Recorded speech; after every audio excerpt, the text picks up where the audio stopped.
Assalamualaikum warahmatullahi wabarakatuh. Perkenalkan, nama saya Nur Afifah, prodi TMTK.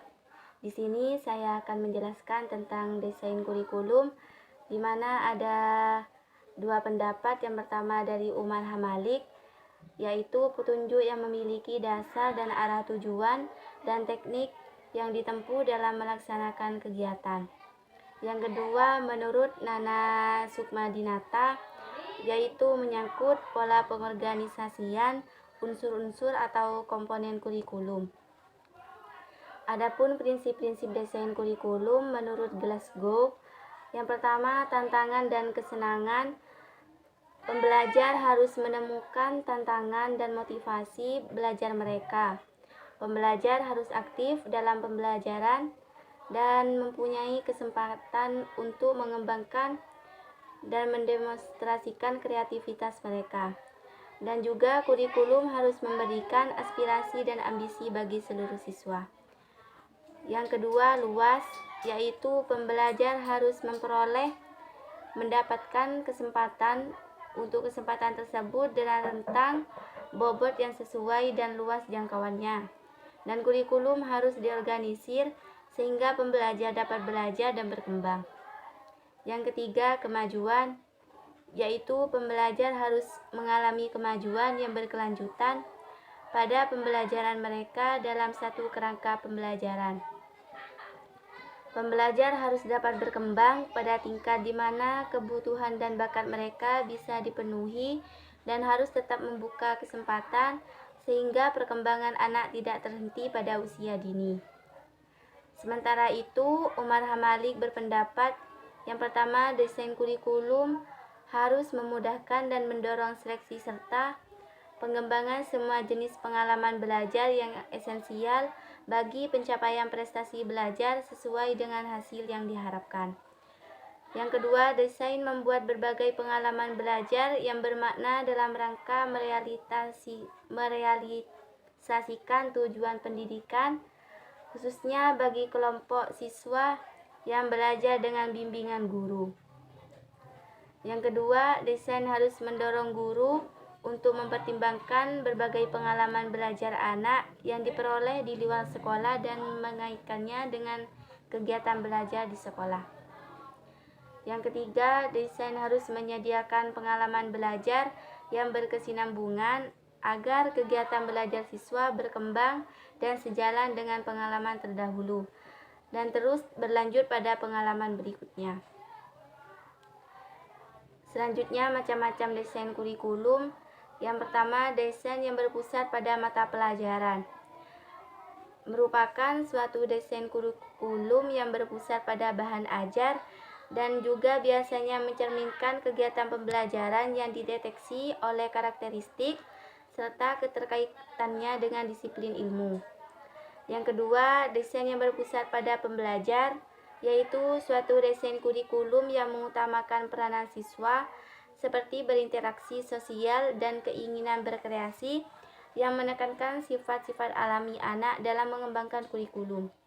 Yang ketiga, desain yang berpusat pada permasalahan, yaitu desain kurikulum yang pada masalah-masalah yang dihadapi dalam masyarakat, pendidik harus memengaruhi perubahan sosial dengan menyelesaikan berbagai permasalahan sosial.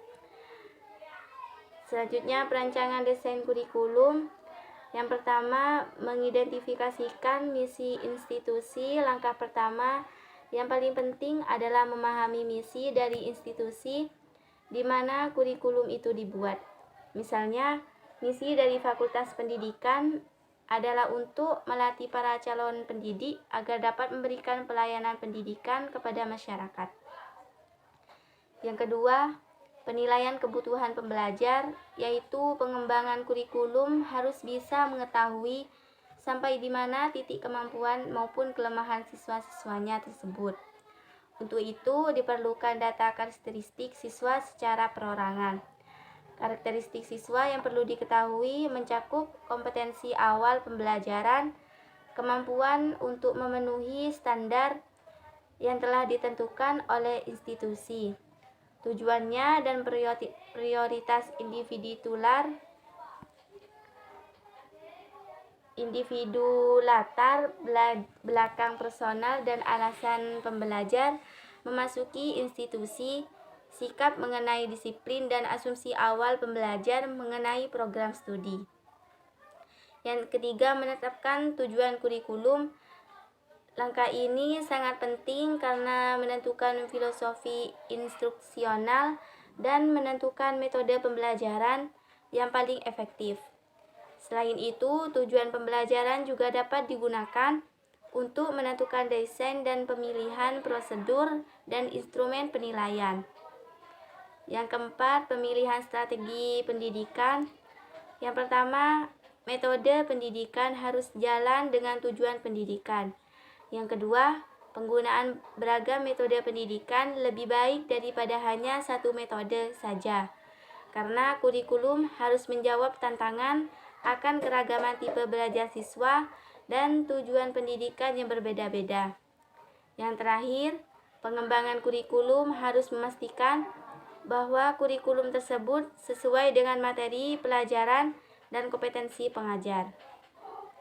Yang kelima, implementasi kurikulum yang baru, yaitu kondisi dan syarat keberhasilan penerapan kurikulum, meliputi keikutsertaan administrator pendidikan dalam proses implementasi kurikulum dan alokasi sumber daya yang cukup. Yang keenam, evaluasi dan umpan balik untuk memperbaiki kurikulum harus dievaluasi dan diperbaiki karena kurikulum bukanlah suatu sistem yang statis. Umpan balik dari pengajar dan siswa perlu dipertimbangkan secara terus-menerus karena untuk meningkatkan hasil belajar siswa. Itu saja yang saya dapat sampaikan. Apabila ada kesalahan, saya mohon maaf yang sebesar-besarnya. Wassalamualaikum warahmatullahi wabarakatuh.